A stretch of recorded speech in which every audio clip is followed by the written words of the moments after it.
Hello and welcome to today's video. Today's video is for Advanced Geometry, Chapter 7, Section 1, Ratios and Proportions. So Chapter 7 is all about similarity, and the first thing we have is ratio and proportions, and then we're going to talk about similar polygons, and that'll be Section 2. Okay. So a ratio is a comparison of two quantities. You can write a ratio as A to B, you can write with a colon between it, A to B, or you can write it as a quotient A over B, when B is not equal to 0. So we have a photo, and it's 8 inches wide and 3.5 inches high, and is enlarged to a poster that's 2 feet wide and 1 1/3 feet high. What's the ratio of the width of the photo to the width of the poster? So we want to do width of photo to width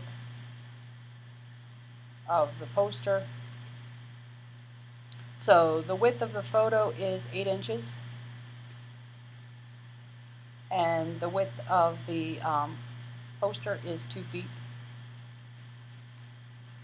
And I'm going to change them so they're the same units. So I can take the 2 feet and multiply that by 12. So we've got 8 inches is 24 inches. And so this would be 1 to 3.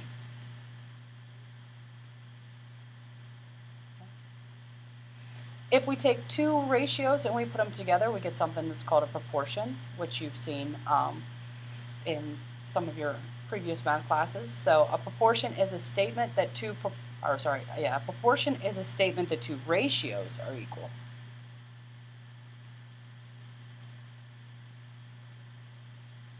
So we can write A over B equals C over D. And we can write an extended proportion when we have 3 or more ratios are equal. So we could have like A over B equals C over D equals E over F. Okay. The next thing we have is rules with how you're not allowed to manipulate proportions. So you've learned before about cross multiplying, and we have some other proportion rules that we are going to learn. So these are property of proportions. If you're doing these on a proof or anything, you just call them properties of proportions, and you can do any one of these. Right? You don't need to tell me which one it is, so you don't need to memorize the 1, 2, 3, or 4. So we can start out with a proportion, A over B equals C over D, and that's equivalent to A times D equals B times C. So this would be our cross multiply that we've learned before.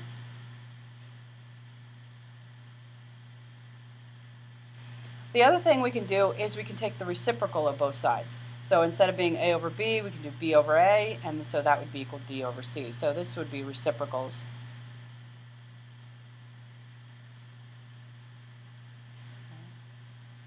We can also do, what we can do is we can switch the means and extremes. So if you take a look at number 3, what they did is they switched the B and the C.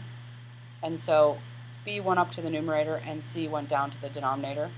So if it's true we can cross multiply them and they're equivalent, then it's also true that we can switch the numbers that are on the diagonal and it's still equivalent. So A over C equals B over D. Okay. So this would be switch A diagonal.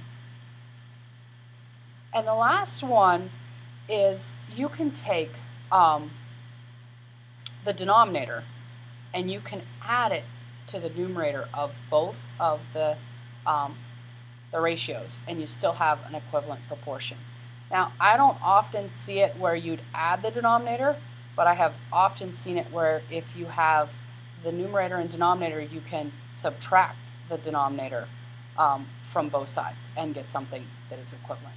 So this one says that if A over B equals C over D, we can add B to the numerator on the left-hand side, and we can add D to the numerator on the right-hand side, and we still have an equivalent fraction. Now the easiest way, this is probably the only one that I kind of have to convince you is true. The easiest way to see this one is actually reduce it. So if I take A plus B over B equals C plus D over D, I can break up both sides. So I can make this A over B plus B over B equals C over D plus D over D. And both the B over B and the D over D are 1, so it can become A plus B plus 1 equals C over D plus 1, and then you can subtract the 1's from both sides. So A over B equals C over over D. And you can see that I can take that number 4 and create the exact thing that I started with. A over B equals C over D. Okay. That one I really don't have a name for. I mean, if you want to call it adding the denominators or something like that. So you'll add denominators to numerators. Okay. Now, you don't need to use these names when you do a proof, so you don't need to say it's the reciprocal property of proportion or, you know, the switch a diagonal property of proportion. Just if you're using these in a proof, any single one of these is just properties of proportions. Okay. Now, the cross multiplying is the one that you've learned before, and we don't use this too much, but a lot of times the way that we talked about the cross product property was the product of the extremes is equal to the means.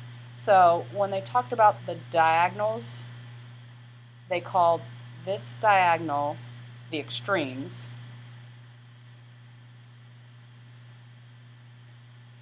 and this diagonal here was called the means. And so what they were saying is that if you took the extremes diagonal, it was equal to the means diagonal. So if you've ever heard the means are equal to extremes, that's what they're talking about. So a couple quick examples, I'll do those. For this one, easiest thing to do is cross multiply. So you get 7 times x equals 60, divide by 7, and so it's just 60 over 7. Done. Okay. Now for this one, we can cross multiply. So when we cross multiply, remember you do have to distribute the 4.